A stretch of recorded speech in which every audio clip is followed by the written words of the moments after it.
হরে কৃষ্ণ, জয় রাধে গোবিন্দ। শুভ দুপুর বন্ধুরা। আমি সোনামণির জন্য আবার একটু মিষ্টি বানাবো। এখানে দিয়েছি ময়দা, 1 কাপ ময়দা, হাফ কাপ সুজি।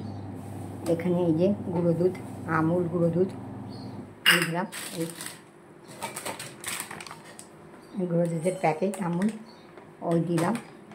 আর এখানে বেকিং পাউডার, মৌরি, একটু নুন, একটু চিনি আর একটু এলাচ গুঁড়ো।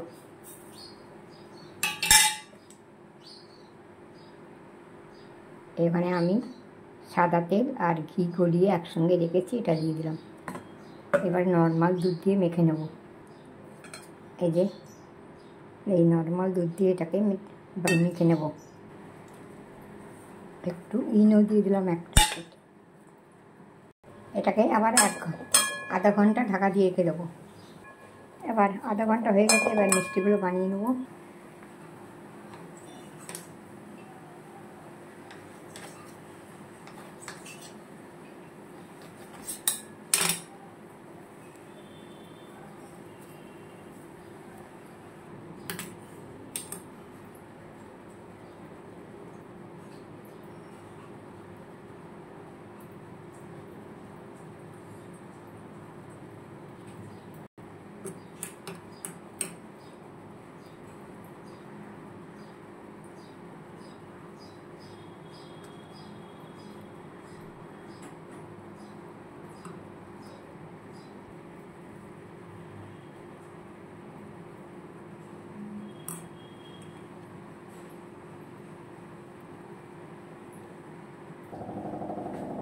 এই যে মিষ্টিগুলো আমি বানিয়ে নিয়েছি।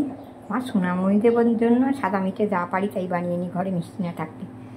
এখানে তেল দিয়েছি, সানফ্লাওয়ার তেল, সাদা তেল, আর 2 চামচ ঘি দিয়েছি। পুরো ঘি দিয়ে তো বাজার মতো ক্ষমতা নেই, হালকা আছে। এখানে দিয়ে তেলটা গরম হয়ে গেছে, তেল ঘিটা ঘি দিয়ে ভাজলে তো ভালো হয়, তো পুরো ঘি তো দিতে পারি না। 2 চামচ ঘি দিয়েছি বড় চামচের, আর সাদা সানফ্লাওয়ার তেল। আমি এইভাবে মিষ্টিগুলো ভেজে নেবো হালকা করে, গ্যাস কমিয়ে দিয়ে। এবার এগুলো তুলে নেবো।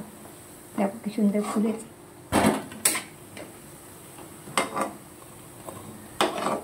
কালার চেঞ্জ হয়ে গেছে, একদম ফুলে উঠেছে। এভাবে সমস্ত মিষ্টিগুলো আমি মিষ্টিগুলো ভাজা হয়ে গেছে। এবার ওই কড়াইতে আমি 1 কাপ জল দিয়ে দিলাম, চিনি দিয়ে দিলাম 1 কাপ, আর হাফ কাপ দেবো।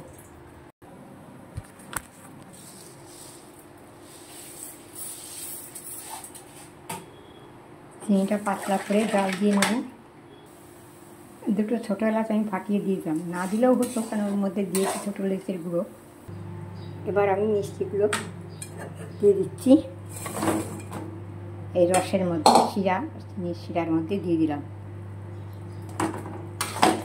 5 মিনিট জাল দিয়ে নামিয়ে দেবো। এবার হয়ে গেছে ছানার জিলিপিগুলো, এবার আমি ঢেলে দেবো।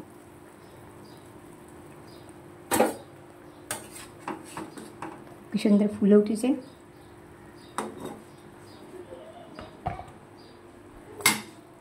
হয়ে গেছে আমার সোনামণি সব ঠাকুরের জন্য। সাধারণভাবে আমার সোনামণি সব ঠাকুরের জন্যে এই মিষ্টিটা বানালাম। ঘরে যখনই মিষ্টি কম থাকে, তখন আমি ঘরে একটু সাধারণভাবে সোনামণিদের জন্য মিষ্টি বানিয়ে নিই। তো হয়ে গেছে আমার। হরে কৃষ্ণ, জয় রাধে গোবিন্দ। শুভ দুপুর বন্ধুরা, ভালো থেকো। আবার পরে। হরে কৃষ্ণ, জয় রাধে গোবিন্দ।